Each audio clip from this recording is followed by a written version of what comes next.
material senses. So the material elements are always there, but sometimes they're manifest and sometimes they're unmanifest. Is Mahatma matter or spirit? It's tatashta. It's in between.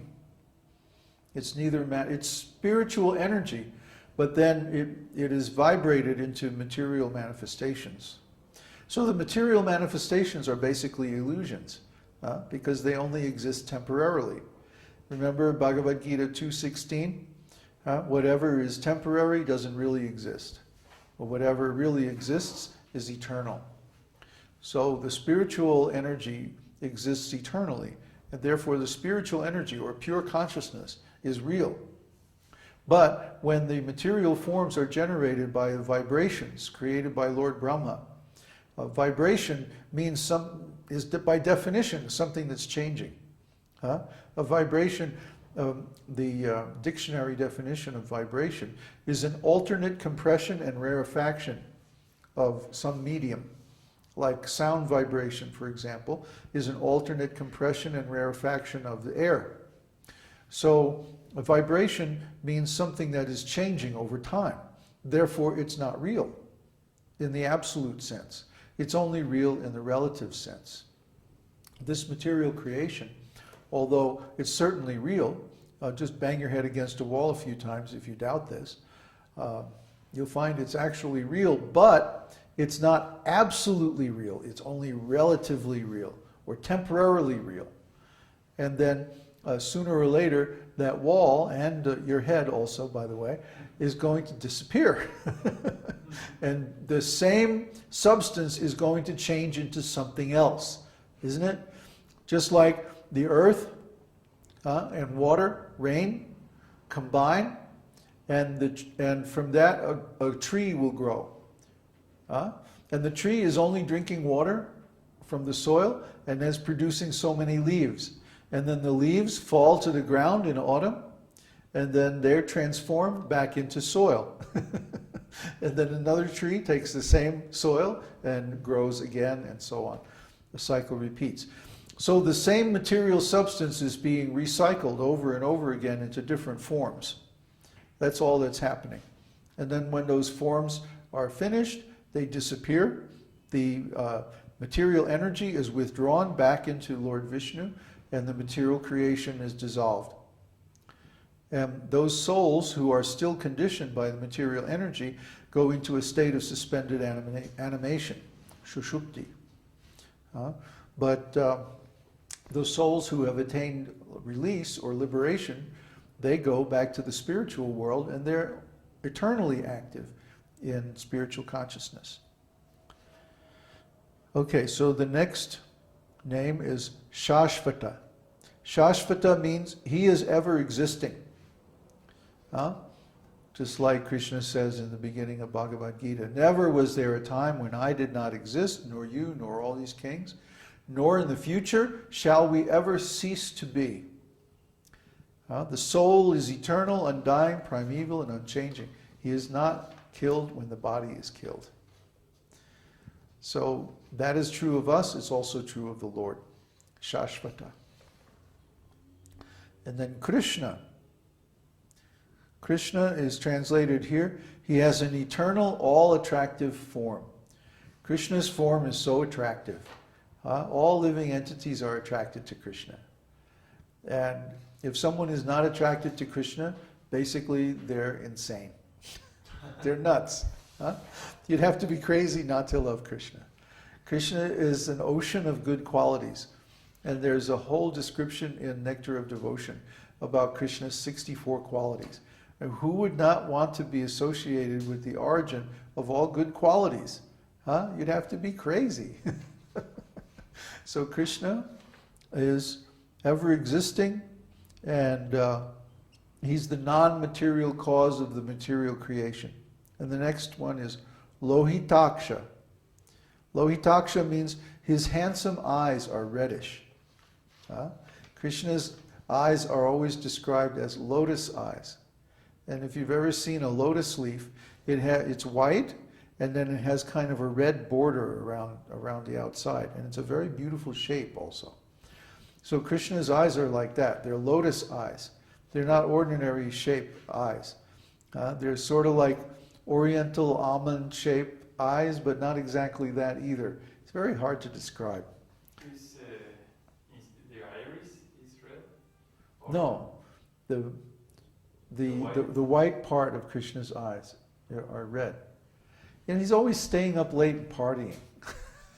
Like when someone's drunk and they get red eyes? Yeah, like that. Krishna is intoxicated. Huh?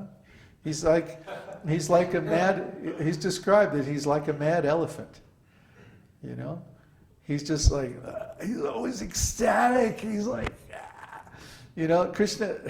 You have to understand, Krishna is always experiencing powerful transcendental bliss.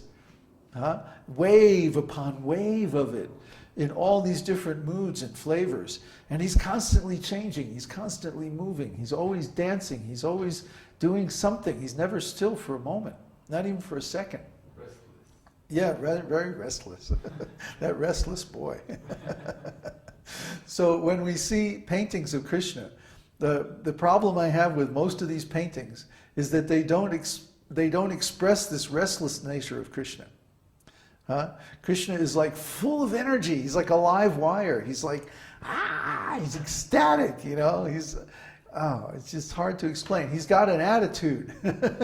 It's not like he's just standing there very calmly playing the flute. You know? No, that's not Krishna. Come on. That's like some kind of California vision of Krishna. You know, it's Krishna as a yuppie, you know. No, that's not Krishna. You know, Krishna is like, he's wild. Krishna is wild, you know.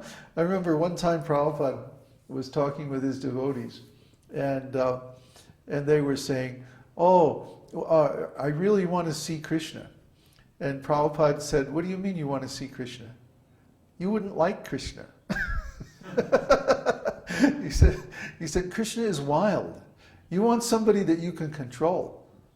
He was talking to one of his men, I forget who it was. Somebody who was one of the leaders. And he's saying, you want someone that you can control, but you can never control Krishna.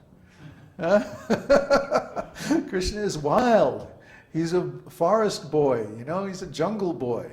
He's out there. You can't imagine what Krishna is like. You know, Krishna is the source of everything. He's got unlimited energy. What was that dream you had, Uddhava? Krishna as Balaram? Krishna and Balaram as a little boy, and he was jumping like a monkey.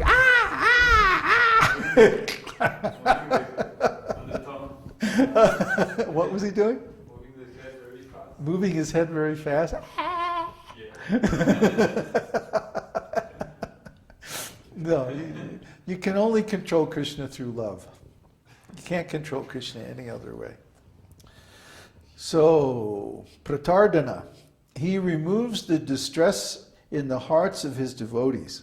Oh, isn't that true? That is really true. Yeah, Krishna, he makes us really happy. I mean, what is the distress? Like we were talking earlier, The main distress that everybody has is that we don't have a perfect love relationship. But Krishna's love is perfect. It's not only perfect, it's unlimited, and it's unconditional. He loves all living entities unconditionally, eternally, and perfectly. That means just exactly the flavor of love that we all crave. We all crave different flavors of love at different times. But each of us has a particular kind of love that we enjoy the most. And that's called our svarup, or our eternal flavor, our eternal form. So that form, in relationship with Krishna, gives us complete satisfaction. And that's the only way we can get satisfaction, is when we are in relationship with Krishna. And when we are, then he loves us perfectly. And he removes all the distress from our hearts. We become completely happy. Even if we're just sitting under a tree and we have nothing, just our japa beads, and we're chanting, Krishna will take away all the distress.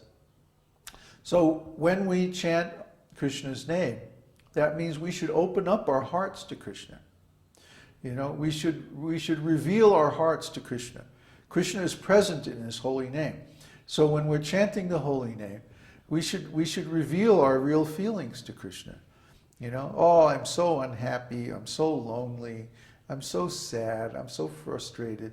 You know, I need somebody to love, you know, just in this certain way that is unique to all of us. And guess what? Krishna will respond. And you can feel this.